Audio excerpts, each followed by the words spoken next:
Good morning, everyone. The dogs are trying to figure out why we're up so early. Oh, silly. We still got some fall tillage to do at our farthest away farm. Unfortunately, we've got a really long walk to work this morning. Oh, wait. Never mind. I did myself a favor last night and got this thing nice and close to home. Oil's good.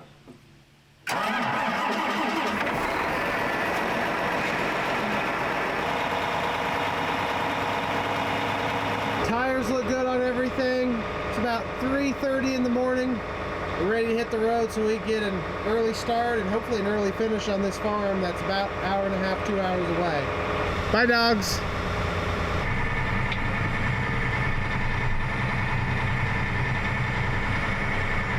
The real benefit to leaving this early in the morning is just the lack of traffic. Normally Highway 16 from Windsor to Shelbyville is just chock full of cars, and since we got on it pretty quickly this morning, I've only met one car so far. The lack of traffic here coming into Shelbyville has reaffirmed my decision to get up early. This is nice, not having to deal with other travelers.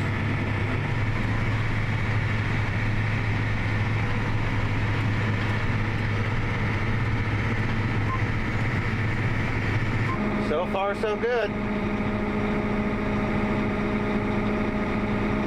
You got to appreciate how much dirt this vertical till collects.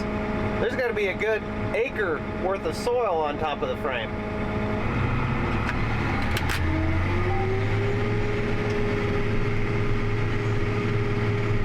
And we've encountered our first issue. About 30 seconds into the field, the green star system was kind of lagging, and then now it's restarting.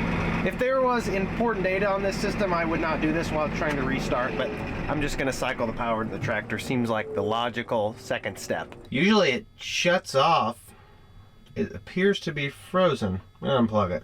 Never mind, it shut off.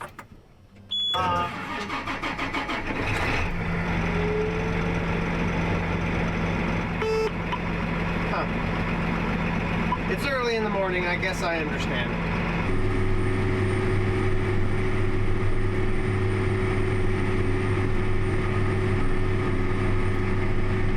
I'm making absolutely phenomenal time right now. I'm gonna have 80 acres of corn stalks work before the sun even pops through the clouds.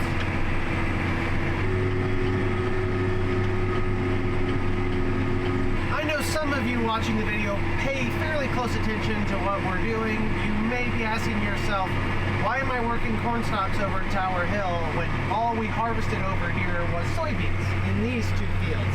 Put it simply, we picked up another two fields, one of them being directly adjacent to the soybean field we cut, the other being 2 miles to the northwest here. So we're gonna have 320 acres or so over here at Tower Hill in total. The investor that owns all of this was kind enough to let us put it all back into beans so we didn't have to make 2 trips over here with the planter. We're working the corn stalks with a vertical till, and we're also just going to go ahead and work all of the soybean stuff. Work the corn stalks to help speed up drying in the spring and kind of break down some of that organic matter and hopefully release some fertility back into the soil for our growing soybeans next year.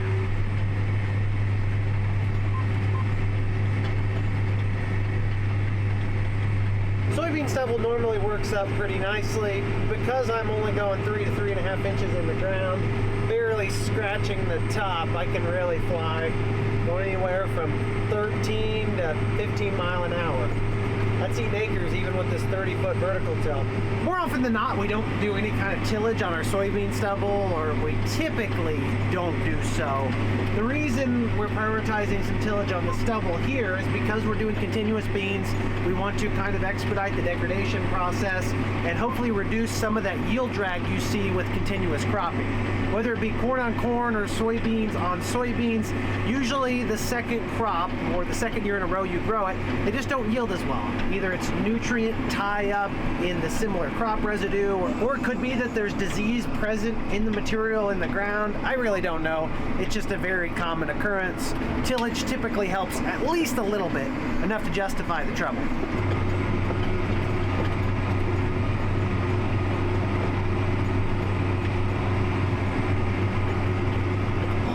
12:30. Yes, I've already eaten my lunch. It only made it to about 10:30. Got 260 acres worked so far. 1 field of corn stalks, 2 fields of stubble. Now I gotta mosey up to the last 45 or 50 acres of corn stalks, and we should be heading home within a reasonable time. The first 3 fields are all in one location, right around where we've been farming over here for a couple of years now. The last new addition is to the northwest, 2 miles. I'm kind of taking it easy, working my way up here just to make sure I don't hit anything I don't see, get used to the roads. I think this is it. I just need to figure out where the entrance is.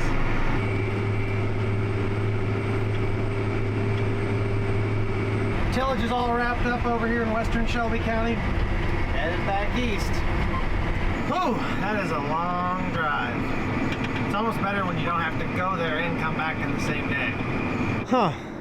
Maybe we shouldn't have been putting anhydrous on 2 weeks ago. Because there it all goes. It's leaving. Headed to the Gulf of Mexico.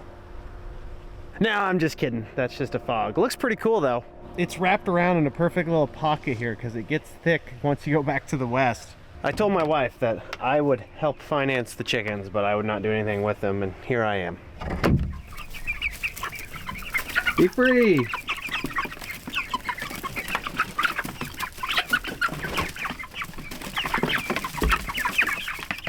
There's our friend, the sun. Should make quick work out of this fog.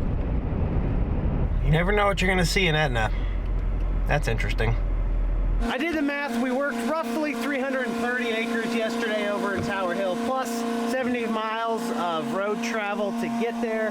I'd be interested to see how much fuel we use in that process. Out of all of our tillage devices, the vertical till is on the bottom end of the list for fuel consumption. It is fairly low, so it's gonna hold every bit of 250 gallons, I'd say. At the pace we're going, it looks like we've got about an hour to kill.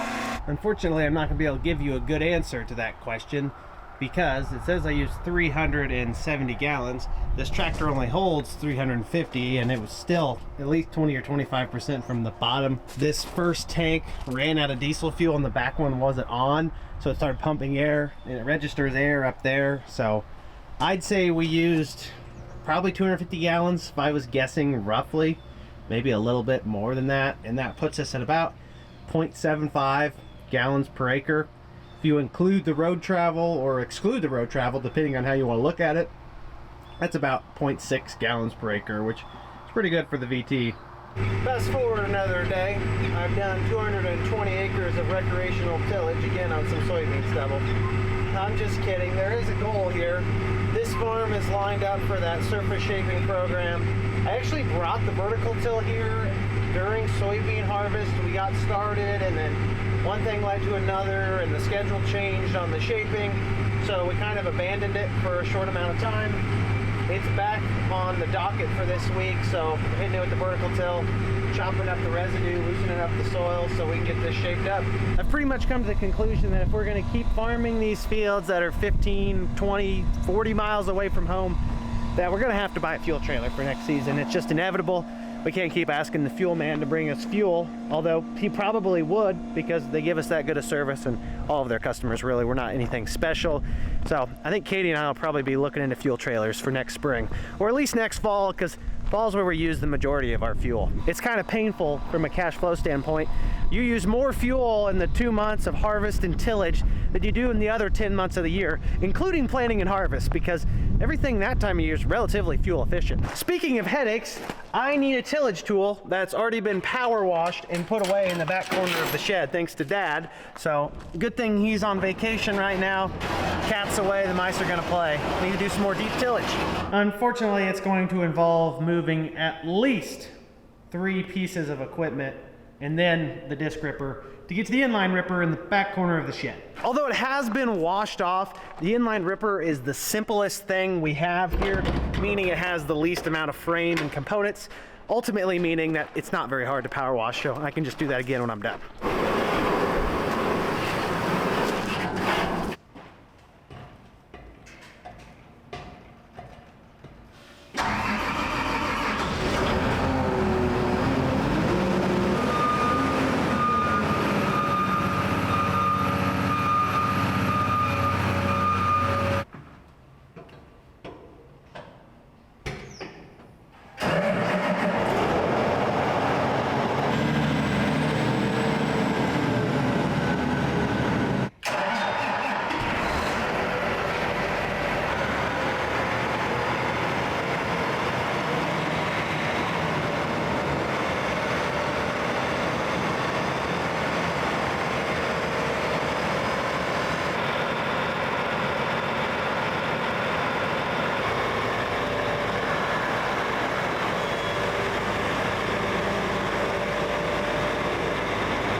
astute may remember that we had that disc ripper backed a little farther into the corner when we put it away the first time.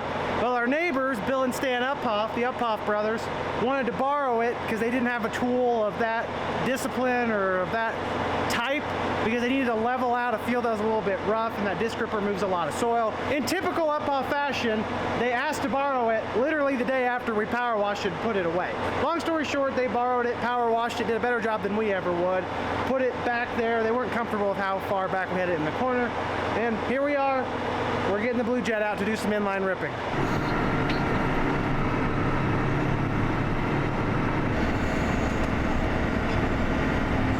Of course, we gotta fill up before we leave home. I've not run a ton of acres through this inline ripper, but I've yet to break one of the shear bolts straight off.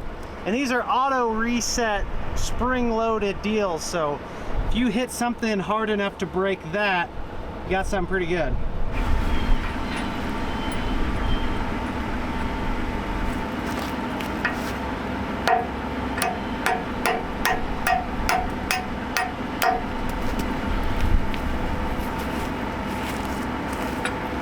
Is this one an extra?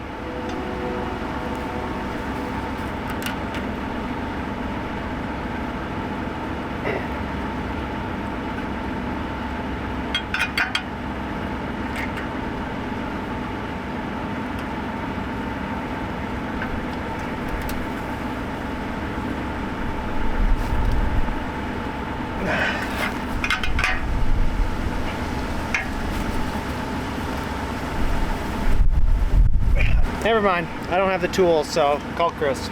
Here's Chris, our savior with tools. That's what Jeff said you do. Well, probably someone's septic tank. Well, I think it held. I don't know if this is an extra. I want to be. It kind of looks like an extra, doesn't it? Yeah. Maybe it keeps it from going forward. You gotta hit something pretty good to break these. Yeah.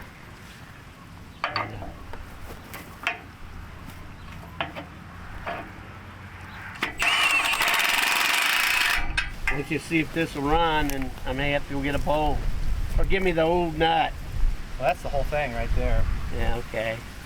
You'll know by the time I get there, won't you? Yeah. Oh. All right, thank you.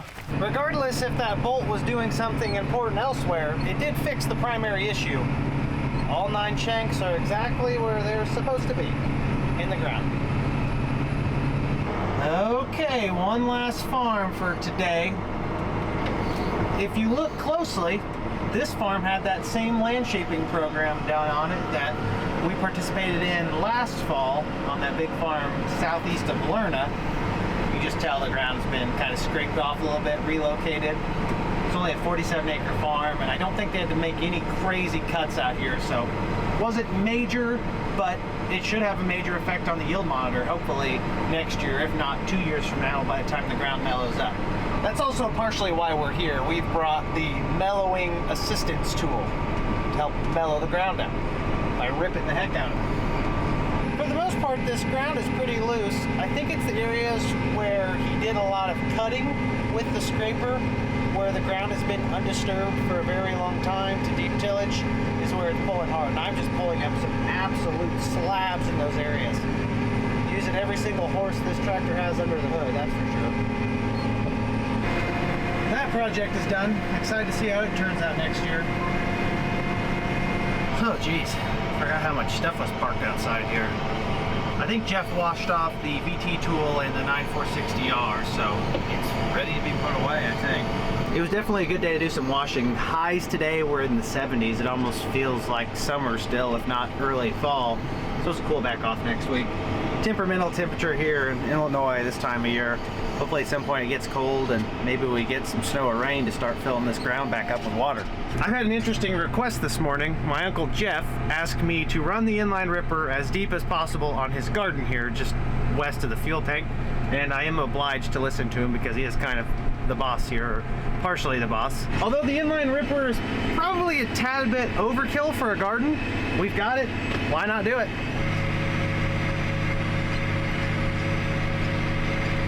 The yard shouldn't be much of an issue because it is fairly dry.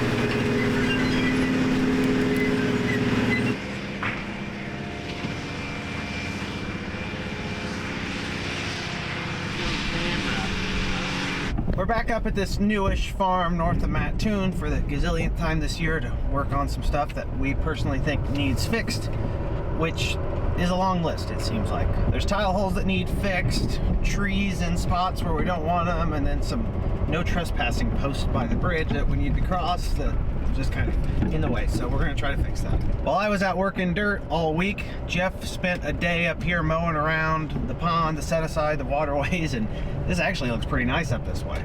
I've got Nate for a little bit this morning, and he must be a qualified backhoe operator because he's already taken these posts out, which was our first goal. Next thing is taking down some of these trees. With the leaves gone, you can't really tell, but it's kind of narrow in here, especially for the sprayer, the combines. We're going to take the ones down that look like an issue, probably use a saw so we don't disturb the roots, because this is a land bridge over a culvert. Once you start digging, you get washing, and it's already bad enough. So I'm gonna try to chew through a little bit, and then we'll decide what we want to do with it.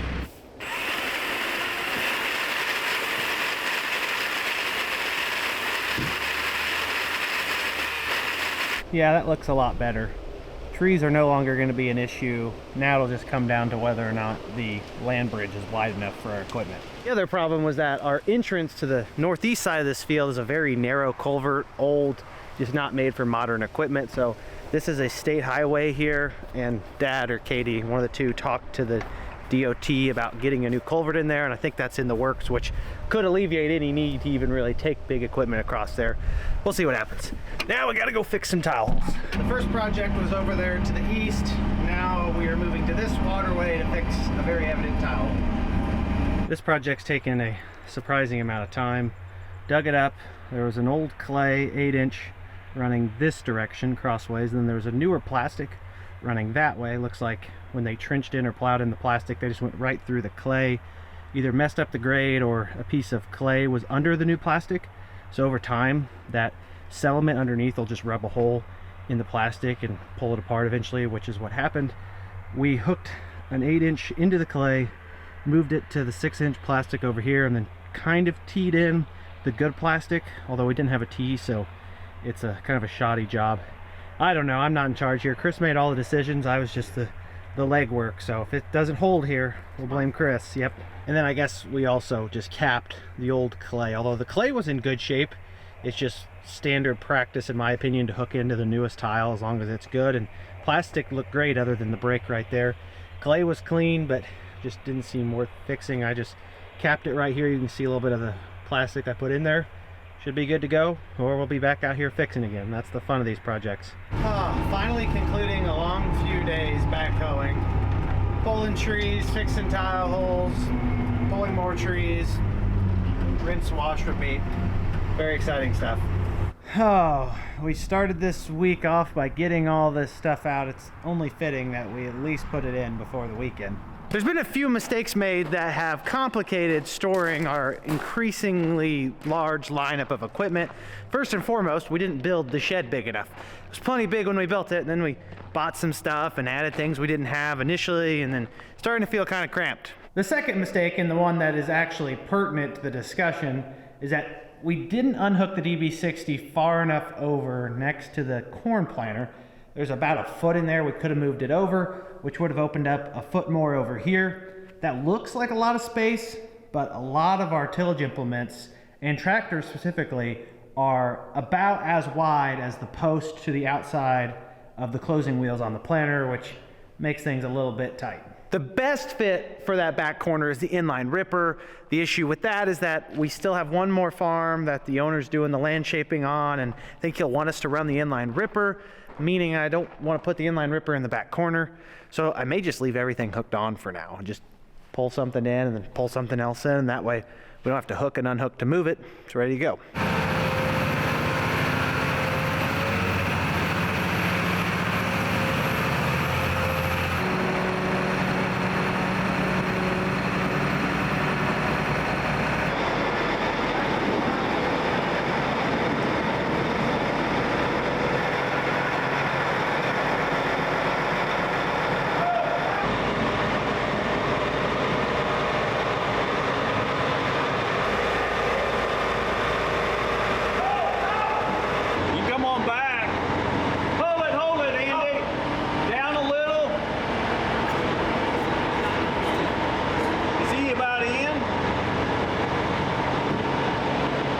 Folks, we're back home, wrapped up a good hard week of work, and I'm taking off. As always, I greatly appreciate every single one of you continuing to tune in and support the channel. Your viewership means the world to me. Catch you all in the next episode. Until then, make sure you like the video if you enjoyed it, subscribe if you want to see more, and comment down below if you have any questions. You know I love to talk about farming. Have a great day, everyone. Peace!